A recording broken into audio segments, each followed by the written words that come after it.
Sejam muito bem-vindos ao terceiro episódio do nosso canal Dados Soberanos e hoje nós trouxemos o nosso amigo, cliente, parceiro, o João Melo, que é Head de Vendas da Growth Machine, a maior aceleradora de vendas da América Latina.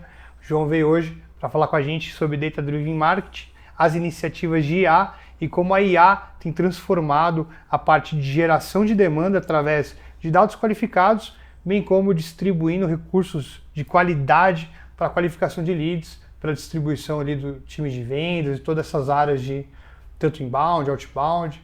É isso mesmo, João? É isso mesmo, Felipe. Vambora. Vamos bater esse papo. Bora. Prazer estar aqui, cara. Obrigado por me receber. Que isso. João, normalmente a gente começa aqui com uma partidinha de xadrez, onde você pode movimentar uma peça e também o pessoal curioso aí de te conhecer melhor, saber da tua história. Então, se você quiser fazer as honras ali, iniciando a nossa partida... Vambora. Tem um tempo que eu não jogo isso daqui, mas vambora. A gente tira a onda, né? Vai, quebra gelo, vai encontrando rapport ali na conversa através do jogo também. Mas é isso aí, João. Me conta um pouco sobre a sua história, o que te trouxe aqui em São Paulo, desses rumos que a Growth tem tomado. Então, a palavra é toda tua, fica à vontade aí. Cara, hoje eu sou Head de Vendas e sócio da Growth. Cara, a gente é a maior aceleradora de vendas da América Latina. A gente já tem mais de 5 mil empresas que a gente acelerou, quase 3 bilhões de receita gerada para nossos clientes. A gente começou dentro de uma vertical de serviço, né, muito similar a uma consultoria lá atrás no Rio de Janeiro. Era uma startup pequena. A gente tinha um escritório que era pouco esse estúdio aqui, essa sala. Tinha seus 25, 30 metros quadrados, era o nosso escritório. E, cara, a gente é uma empresa de alto crescimento, a gente cresce a uma taxa de mais ou menos 100% ao ano desde a nossa fundação. Hoje a gente tem serviço, que é por onde a gente nasceu, similar a uma consultoria. A gente tem uma vertical de educação e nossa terceira vertical é tecnologia. Então hoje a gente tem uma infraestrutura, já passamos de 120 colaboradores. Temos um escritório no Rio pequeno, que a gente diminuiu no Rio de Janeiro, expandimos para São Paulo, fizemos essa troca de Rio para São Paulo, trouxemos nossa matriz para cá. Hoje a gente tem um escritório bem grande ali na Berrini, é bem legal, Bem top, você já conheceu. Sim. E é isso, a gente vem, cara, trazendo muita estratégia, processo e principalmente inovação para áreas de receita, para áreas de vendas de empresas, desde pequenas empresas, o que a gente chama de SMB, PMEs aqui no Brasil, como também empresas enterprise, a gente já tem diversos no nosso portfólio. E lá na Growth, como head da área de vendas, hoje você toca... O próprio Thiago fala que só existem duas áreas na empresa, que é a área de vendas e de suporte a vendas. Então a gente entende que tua função ali ela é essencial para a manutenção e crescimento do negócio, né? Você quer contar para nós como você chegou ali, como você se apropriou também dessa liderança? Cara, a minha história, ela é assim, eu gosto muito daquele discurso do Steve Jobs, né, o Connecting Dots, né, conectando os pontos quando você olha para trás. Hoje eu tenho 28 anos de idade, mas eu já empreendi com meu pai, né? Então, quando eu tinha 17 anos de idade, na época meu pai estava doente, eu tive que assumir a empresa junto dele. A gente tinha uma empresa de engenharia. A gente cresceu essa empresa até ter 200 funcionários e era uma empresa de engenharia. A gente cresceu muito pautado em indicação e network, em contratos. A gente tinha contratos para o governo, a gente tinha contratos B2B, só que a gente quebrou 100%. Quebramos tudo, fechamos a empresa, foi pro saco, justamente porque a gente não sabia vender. A gente cresceu a empresa 100% orgânico, através de indicação, networking, sem time de vendas, sem estratégia clara. Isso, na época, 13 anos atrás, você não tinha mercado forte de educação corporativa. Eu estava fazendo engenharia, estava me formando em engenharia de produção, que eu fiz engenharia de produção. Meu pai era engenheiro eletrônico. Era 2 engenheiros ali caindo dentro de fazer negócio. Fui trabalhar com gestão de projeto, trabalhava com gestão de projeto, até que um dia eu conheci o Thiago, né? A nossa história é até engraçada. Eu conheci o Thiago no tatame, treinando jiu-jitsu, eu sou faixa preta de jiu-jitsu. E conheci o Thiago no tatame, aí eu trocando ideia com o Thiago falou que sempre a gente tem que vender alguma coisa, a gente está sempre vendendo algo, ou um produto, ou um serviço, ou uma ideia, ou teu tempo, mas não importa, a gente sempre vende alguma coisa. A diferença é que tem pessoas que não percebem que elas estão vendendo e outras se vendem e vendem bem o tempo todo. Eu senti isso, senti essa clareza de que eu não sabia vender. O Thiago estava à frente dessa startup, ele tocava o time de vendas na época, e aí eu assumi esse desafio de ser o terceiro vendedor na Growth. Na época entrei, não sabia nada na época, não sabia nem o que era CRM, né? Eu sabia muito sobre gestão e muito pouco sobre vendas. E aí o resto da história, eu entrei como terceiro vendedor da Growth, me tornei líder técnico, fui construindo toda a infraestrutura de treinamento, desenvolvimento de time, processos internos da área, virei gestor, virei coordenador, virei head e sócio da Growth. Hoje eu sou um dos sócios da companhia. Desde que você começou ali, do dia que o período que você conheceu o Thiago para hoje, tem quantos anos ali de janela de tempo aí nessa Cara, história? vai fazer 4 anos. 4 anos. Vai fazer 4 anos que eu entrei, que a gente era uma startup pequena ainda, e 4 anos atrás, e a gente foi tendo esse ritmo de crescimento. E você consegue até ancorar o pessoal que não te conhece, quanto que hoje gera de resultado a tua operação ali por um período? Cara, lá atrás, quando eu comecei a assumir a operação de vendas da Growth, a gente vendia, batia 1 milhão por mês, tinha dificuldade para bater 1 milhão ali de receita. A gente, esse ano, quebrou nosso recorde de 6 milhões dentro de um mês e estamos escalando, né, cada vez mais. Esse mês a gente deve estar buscando ali acima de 7 milhões de faturamento. O negócio da Growth é mês a mês poder romper os platôs ali, quebrar os recordes, né? Tem essa cultura lá. A gente sempre está buscando recorde, e uma área também muito importante é que a gente também tem muita receita recorrente. Pelos nossos contratos a gente tem CLT, né? Então o contrato ele fica pagando uma recorrência, isso faz com que a gente também vá acumulando receita.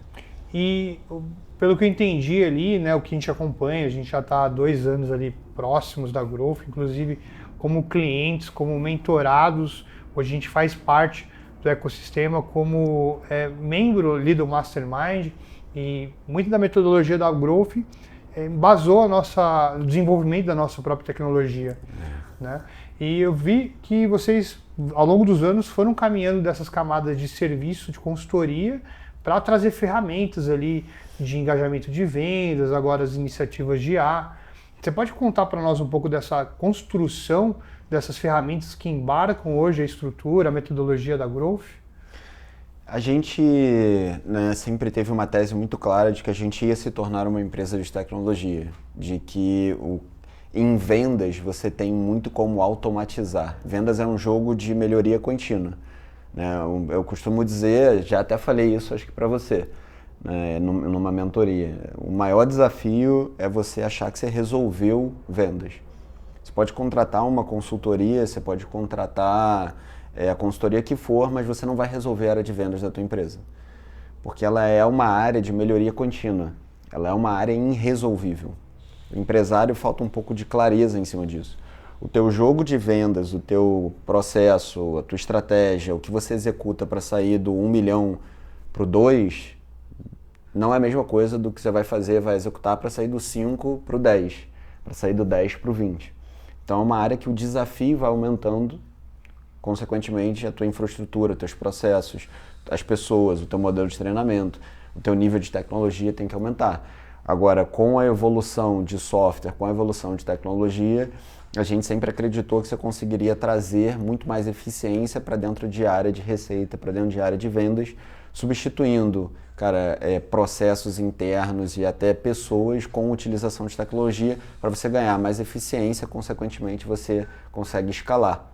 E até isso aumenta a tua margem de lucro. Mas, por exemplo, hoje a gente entrava antigamente, né, nas áreas de tecnologia, e a gente via que ou a empresa tinha uma planilha de Excel ali, onde ela organizava os dados dos seus clientes, ou então o CRM, né? Então, hoje apenas um CRM é suficiente para uma área comercial poder crescer em tecnologia, em infraestrutura, ou tem mais tecnologias hoje que embarcam essa jornada? Eu acho que você tem muito que fatiar, né? O que eu vejo é o seguinte: muitas empresas elas acreditam que a tecnologia hoje é a solução para todos os problemas. Se você não tem estratégia clara de crescimento e qual o teu modelo de vendas, você não tem uma clareza de qual o teu canal de aquisição, como que você vai gerar demanda, o que você vai utilizar para tracionar, alavancar teu negócio. Você não encontrou esse encaixe entre o Product Market Fit com o Channel Market Fit, ou seja, o encaixe entre o produto, o mercado com o canal de vendas, você não tem como, a tecnologia não vai resolver. Então, esse é um desafio, principalmente para a empresa que a gente chama de PME, pequena e média, que ela precisa antes ter a estruturação. Ela precisa chegar num nível de maturidade onde ela já encontrou. A partir disso, a gente pode embarcar a tecnologia para poder escalar. E hoje, assim, quem olha só para CRM vai ficar muito para trás. Porque se você olha a tendência que está acontecendo no mercado, e aí, né, se você me permite, vou aprofundar um pouquinho aqui em tecnologia. O que está acontecendo? Qual o momento que a gente está vivenciando hoje a nível internacional? A gente está vivendo uma revolução tecnológica. E cada revolução tecnológica, a velocidade de aderência, de transformação do mercado com a tecnologia fica mais rápida. Né? Quando você vê desde a revolução industrial, a adoção de telefone e a internet, que foram as mais recentes, até hoje em dia a inteligência artificial entrando dentro do mercado. O que a inteligência artificial vai fazer? E poucas empresas, empresários e executivos perceberam isso. Quando você olha, né, lá atrás você vendia software por licença. Era caro para você comprar um software, para você implantar um software.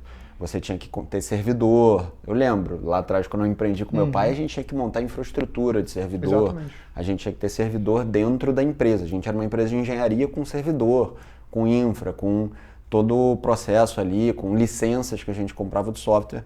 E a gente teve uma virada, onde começou o Software as a Service, né, os modelos SaaS, onde você passa a ter software na nuvem, no cloud, e você vê modelos ali de recorrência para compra de tecnologia de software, onde fica tudo armazenado na nuvem. Isso já foi uma virada que a tecnologia mudou o modelo do negócio. Então, essa mudança para a nuvem mudou o modelo e o mercado. O Salesforce foi um dos pioneiros dentro dessa mudança de modelo de negócio, né, no contexto de CRM, por exemplo.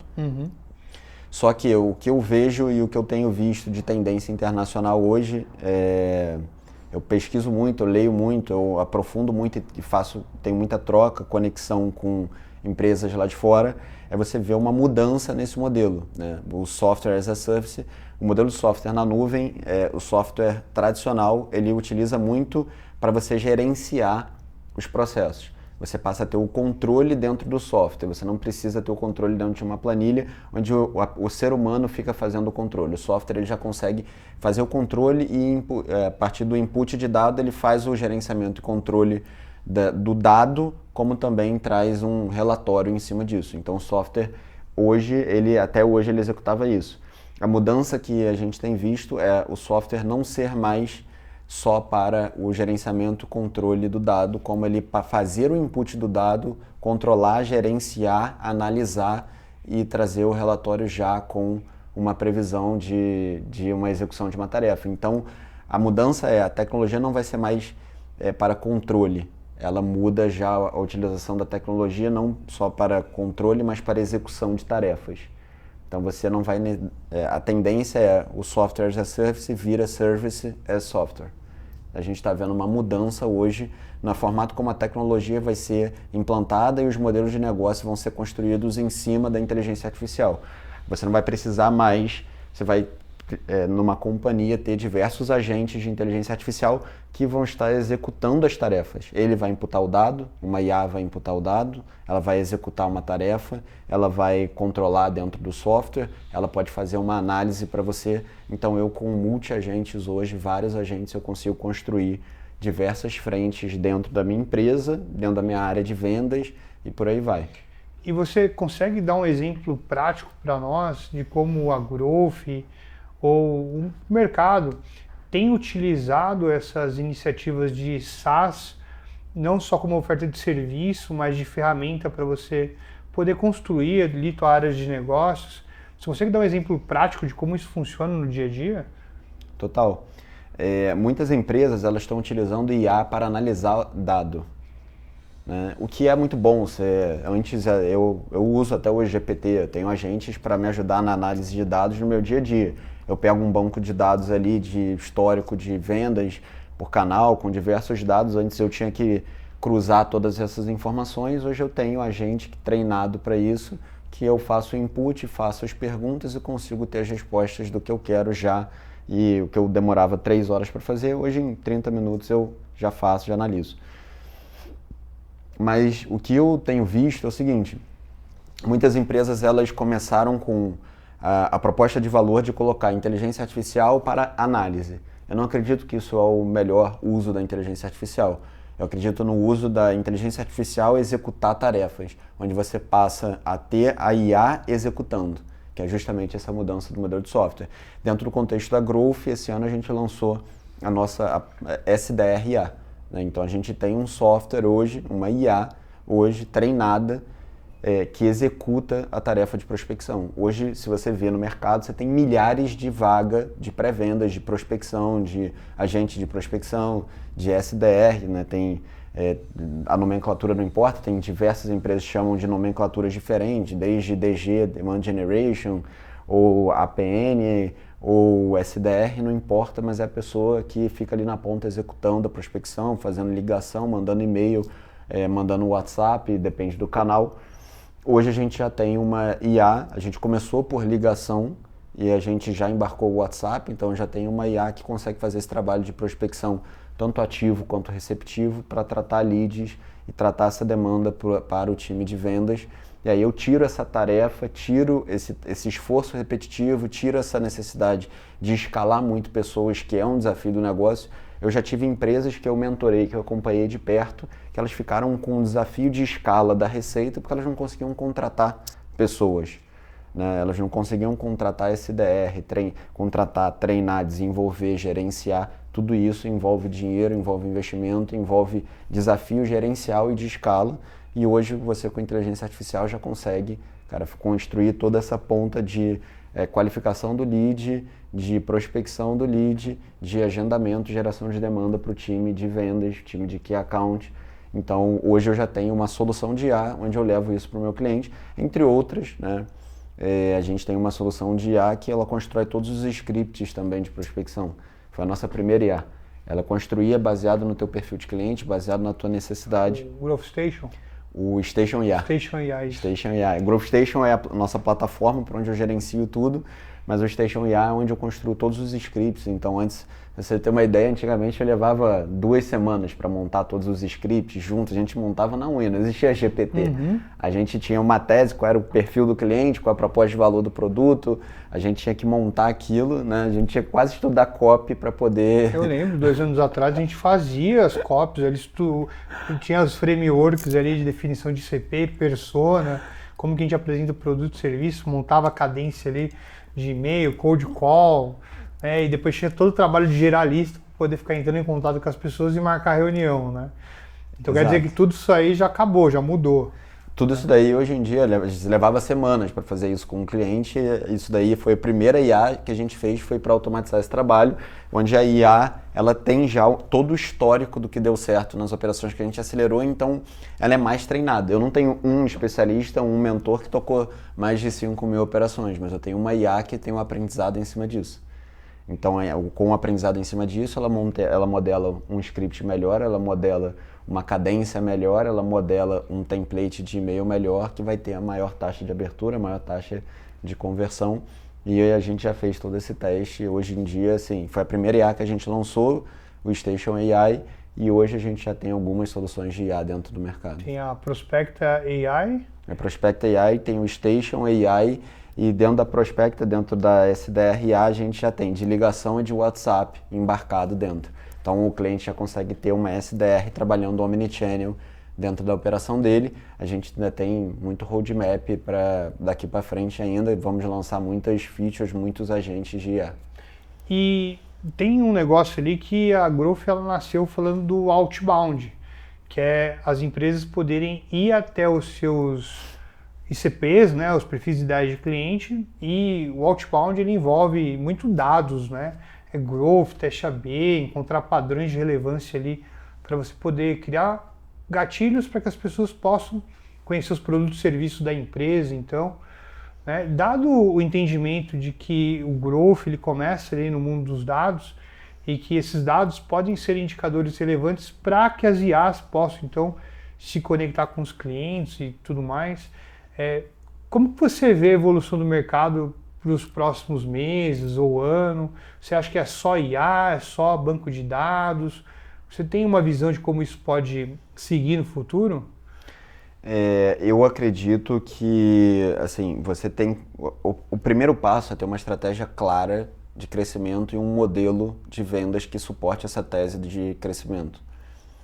O maior desafio é que as empresas, elas acreditam que a tecnologia vai resolver o problema, que é aquilo que eu estava falando. O que acontece? Se você pega o último report do MIT sobre aderência e resultados de frentes de tecnologia, em especial de inteligência artificial, você vê que mais de 90% das iniciativas não tiveram resultado ainda, em termos de receita gerada. O que isso significa? O problema não é a utilização da IA, o problema é a utilização da IA sem uma tese clara, sem uma estratégia consolidada. É a mesma coisa, não adianta você construir uma estratégia de prospecção fria se você está pegando o dado, pesquisando no Google, pegando aquele telefone e ligando. Né? Às vezes aquele telefone está desatualizado, às vezes você vai ficar ali falando com uma URA, não adianta, você vai pegar uma tecnologia como uma SDRA e botar ela para ficar ligando para lead desqualificado, para perfil de cliente que não é o teu perfil de cliente ideal, para empresa que você não tem o dado correto de como você... E aí isso vai gerar custo, não vai gerar muito baixo retorno. Então o que eu vejo é um passo atrás. A IA ela é um dos pilares para a escala, e um pilar forte para a escala, principalmente. E quem hoje não está olhando para inteligência artificial, não está olhando para tecnologia e inovação dentro do teu contexto, dentro do teu mercado, provavelmente é uma empresa que vai ficar para trás, vai começar a perder mercado porque a gente está vivendo uma mudança no mercado, uma mudança no comportamento de compra. Você vê que o consumidor hoje, né, eu tenho um irmão de 16 anos, meu irmão não pesquisa mais no Google, meu irmão ele pesquisa no GPT. Ele tem alguma informação que ele quer procurar, ele veio me visitar aqui em São Paulo, eu falei para ele, pesquisa não sei o que, um restaurante, ele pesquisa no GPT, ele pesquisa no Anthropic, ele é já muito mais acostumado, até do que eu, que utilizo bastante IA, ele utiliza muito no dia a dia dele. Então, a tendência é que assim como o mercado presencial, essa fatia que entrou muito para o digital, quando o digital começou a crescer, a gente está vendo o digital embarcado com inteligência artificial sendo uma tendência agora. E o comportamento de compra do consumidor muda. E você acredita que isso influencia na forma como as empresas se comunicam com seus clientes, sejam elas por outbound, geração de demanda, ou retenção dos seus clientes na base? Total.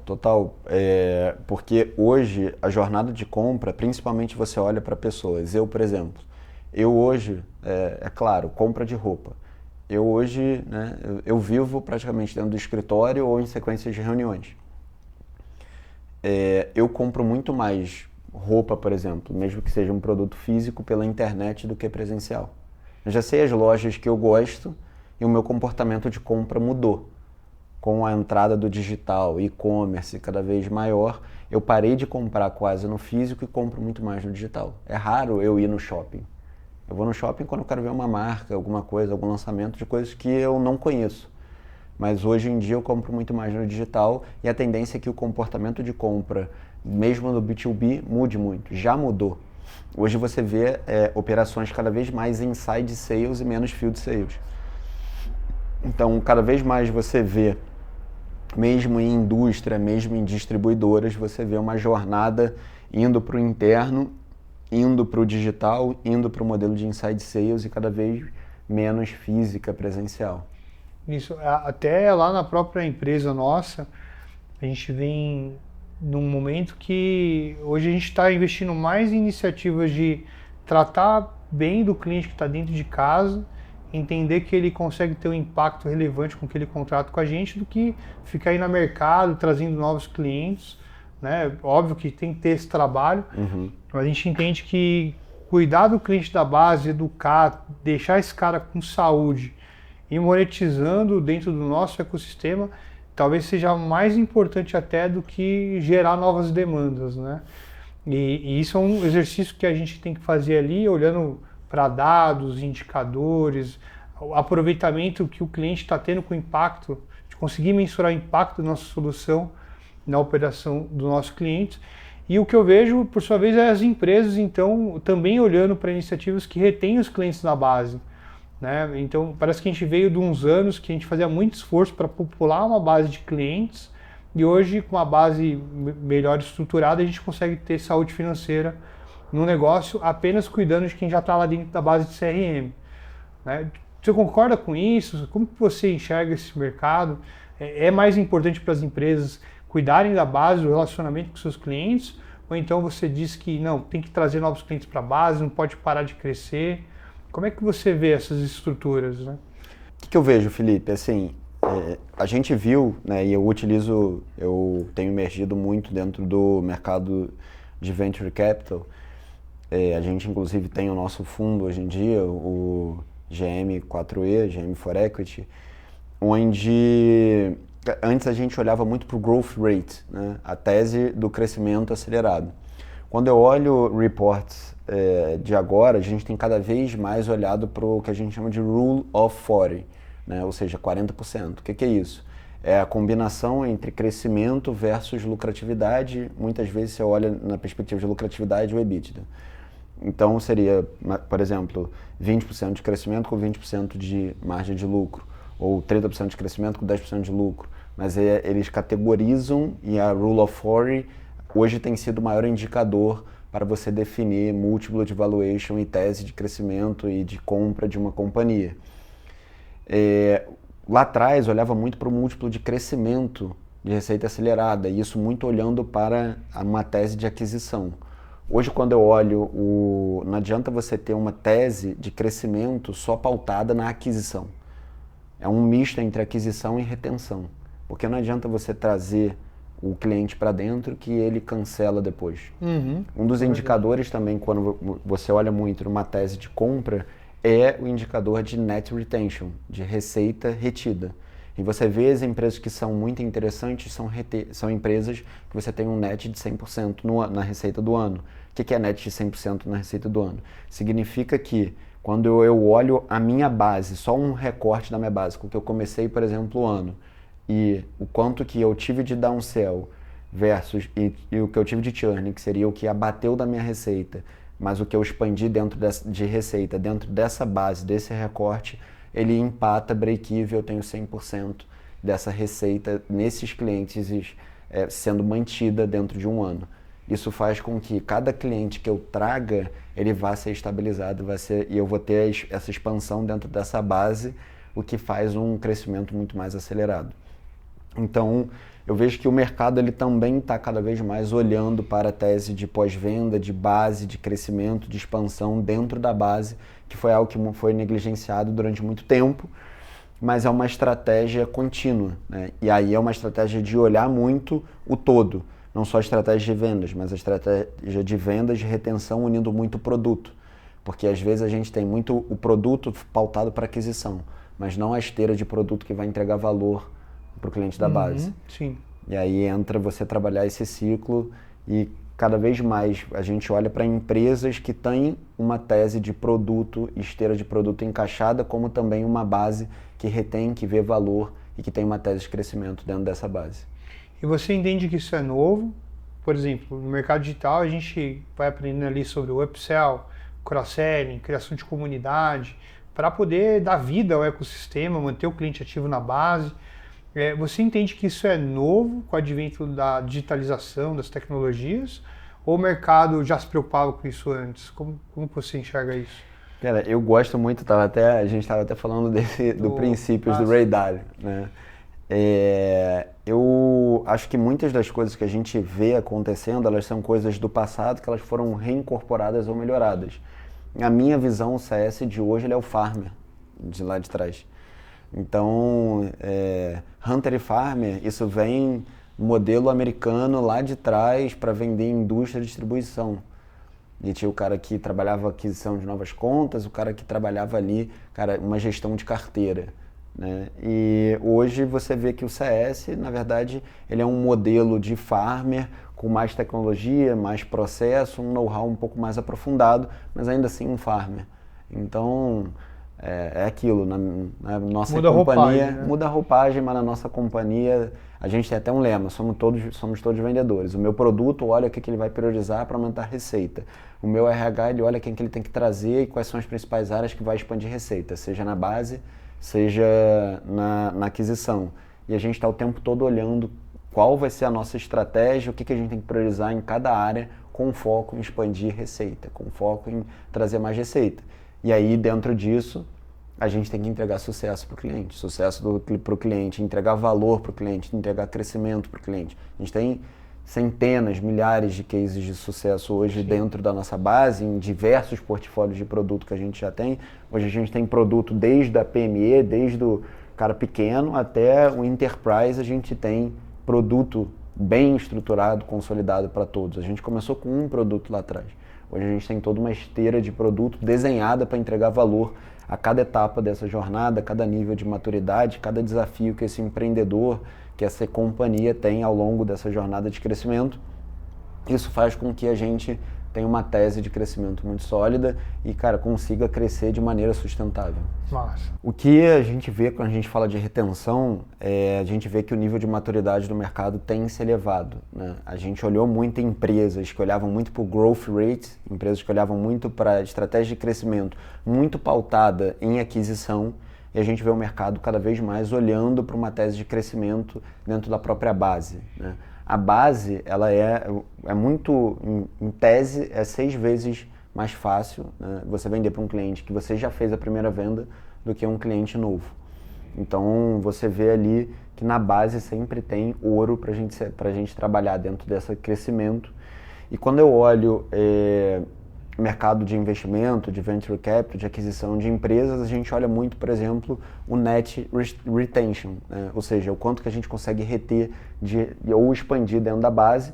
E quando a gente olha empresas que têm uma carteira inicial no começo do ano e após um período, no término desse ano, eles têm uma receita que é anualizada, ela ficou em 100% dentro da mesma carteira de cliente, a gente vê que, mesmo contando churn, queda de receita, a expansão dentro dessa base é maior, o que break-even e faz com que o crescimento seja muito mais sustentável.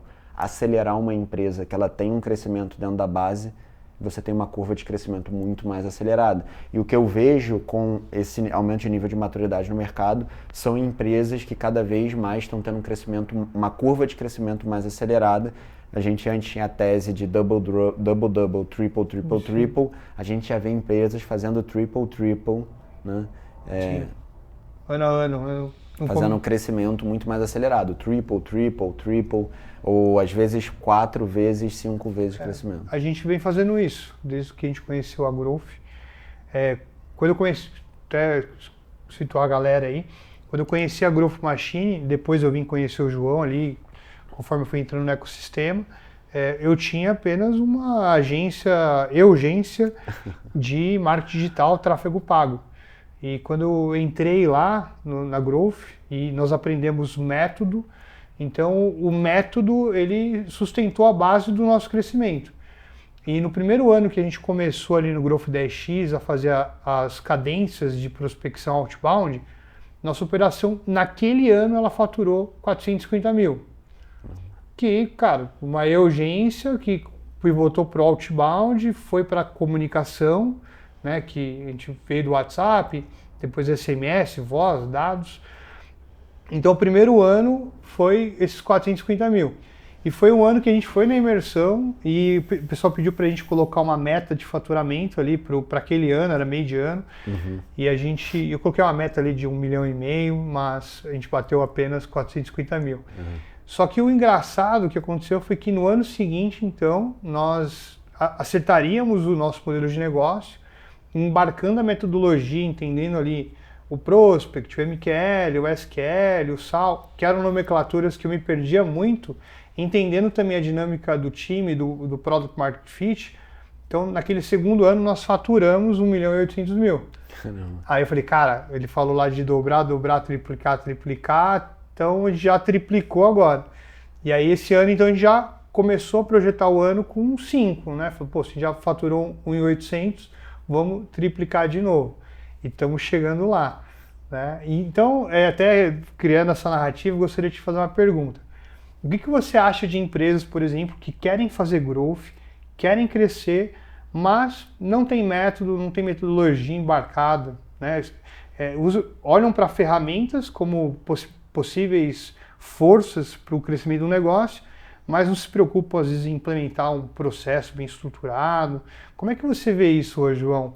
Uma empresa que quer fazer growth sem método. Então, eu lá atrás quebrei por causa disso, né? A gente foi crescendo sem ter o controle do crescimento. Dá para você crescer sem ter o controle do crescimento. A questão é que você cresce sem previsibilidade. E isso eu vejo muito no mercado de vendas, no mercado brasileiro, né? Quando você vê, cara, 3 a cada 5 empresas quebram dentro dos 3 primeiros anos. Você tem apenas 1% das empresas do Brasil, 1% cresce 20% ao ano durante 3 anos consecutivos. 1% cresce 20%. Então, 1% cresce 20%. Durante 3 anos consecutivos. Os outros 99% das empresas do Brasil, isso é a estatística do Endeavor, análise aprofundada do Scale Up, elas não crescem 20% ao ano durante 3 anos. Elas não conseguem bater esse marco. Então, para você ver quantas empresas não dominam o teu crescimento. Quando eu olho um contexto de mercado que a gente vive, contexto do mercado Brasil, com a inflação que a gente tem, o jogo ele começa em 20, 25% de crescimento para cima. Porque a gente tem hoje uma inflação que beira ali 15, 17%, oscilando ao ano. Se eu cresço 15%, se eu cresço menos que 20%, é melhor eu pegar meu dinheiro, ao invés de investir no negócio, botar na renda fixa. Para que eu vou tomar tanto risco? Uhum. Então, e até investidores entram nisso. Se eu sou investidor, eu não invisto num negócio hoje que é para me dar 15%, 17% de crescimento no ano, dentro do meu investimento. E aí é mais fácil eu como investidor, botar o dinheiro em fundo, botar o dinheiro até na renda fixa, vai fazer mais sentido e muito menos risco. Uhum. Então, eu estou falando de ter ali acima de 25% de crescimento. É o que eu olho assim, a nível base de crescimento dentro do contexto do mercado brasileiro, e é muito mais difícil você fazer isso quando você não tem estratégia, quando você não tem processo, quando você não tem ali uma tese clara do que você vai fazer, controle do teu crescimento. Então, a gente vê muito se falando sobre máquina de vendas, só que a maioria das pessoas que fala sobre máquina de vendas não sabe exatamente o que é máquina de vendas. Eu fiz engenharia de produção. Produção, você tem uma coisa chamada planejamento e controle da produção. É você saber exatamente qual é a matéria-prima, o quanto de matéria-prima você precisa botar no input, qual vai ser esse processo de transformação e qual é a eficiência aqui do meio e qual vai ser o output, quanto que eu vou transformar, o quanto de resultado eu vou ter disso.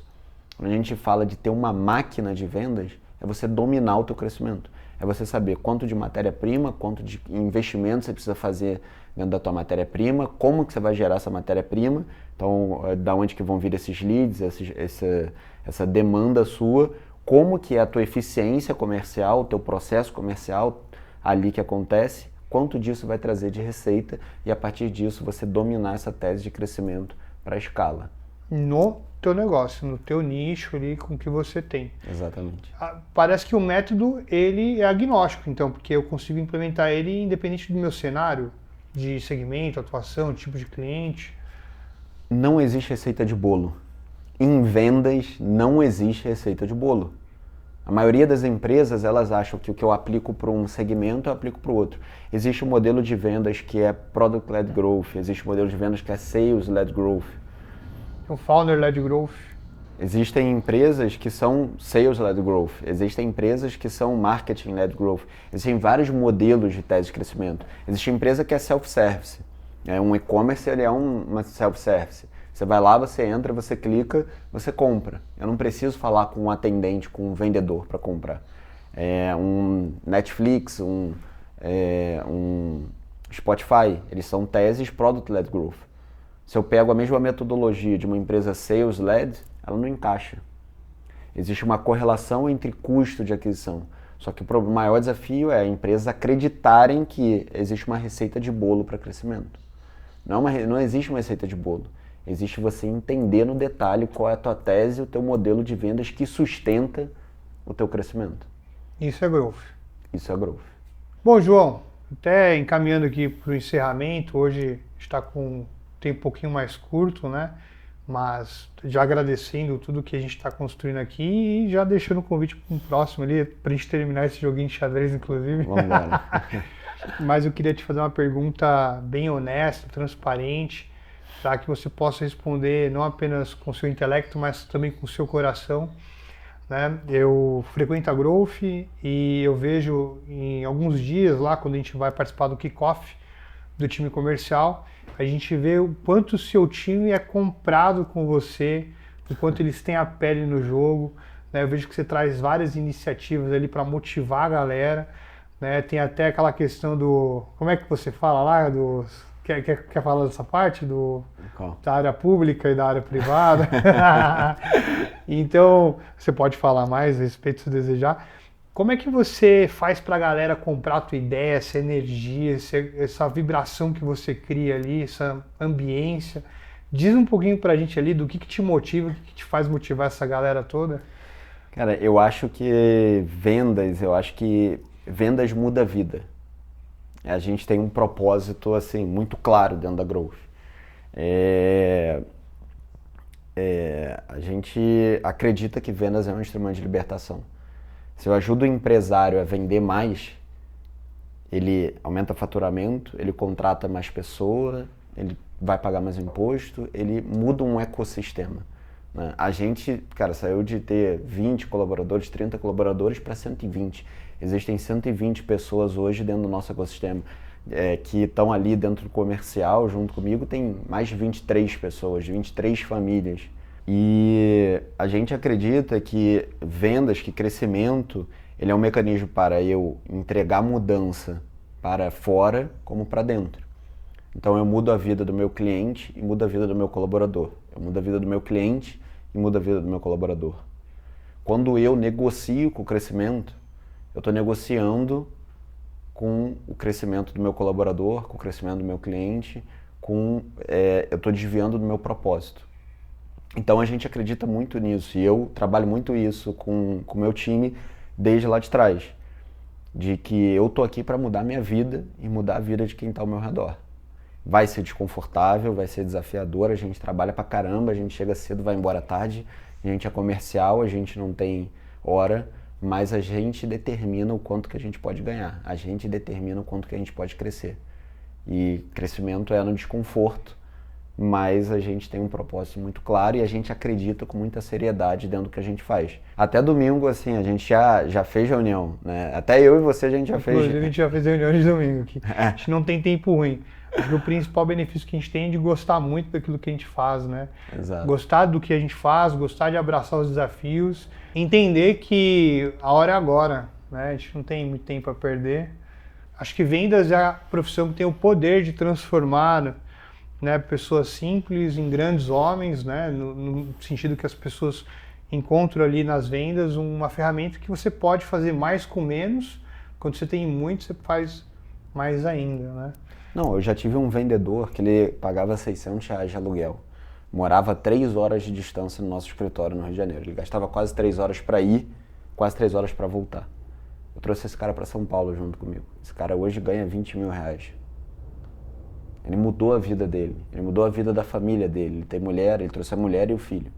Ele mudou completamente a vida dele trabalhando comigo. Foi desconfortável. Eu não falei, olha, não, você mora longe, então pode chegar aqui às 11. Tava lá, chegando cedo, indo embora tarde, desconforto. Eu trabalhando, comprando esse desconforto junto com ele. Mas a gente estava lá. Eu sabia qual era o sonho dele. Eu sei o sonho de cada pessoa que está no meu time. Cada pessoa que está no meu time, eu sei o sonho dela. A casa que ela quer, o carro que ela quer, o que ela quer transformar, a viagem que ela quer fazer, o que ela quer dar para o filho, para a mãe, para o parente. E aquilo é uma meta nossa, porque a gente está construindo uma companhia para mudar vidas.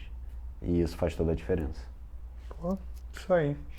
Muito obrigado, João. Obrigado pelo seu tempo. Obrigado por disponibilizar ali o seu recurso mais importante, né, que é o seu tempo, o seu intelecto, para que a gente pudesse ter esse bate-papo. Xadrez fica para o próximo, mas eu te agradeço. Vou ter que voltar para a gente disputar. Vou ter que voltar para a gente terminar esse jogo. Te agradeço demais, meu irmão, muito obrigado. Que Deus continue te abençoando, seus caminhos, suas metas, todo o seu time. A gente que está perto sabe do esforço de cada um de vocês e quanto esse trabalho impacta vidas, impacta diversas empresas, empresários, a comunidade que a gente escolheu para poder crescer e honrar. Né? Obrigado, então, muito obrigado pelo espaço, meu irmão. Uma honra estar Tamo contigo, junto. Irmão.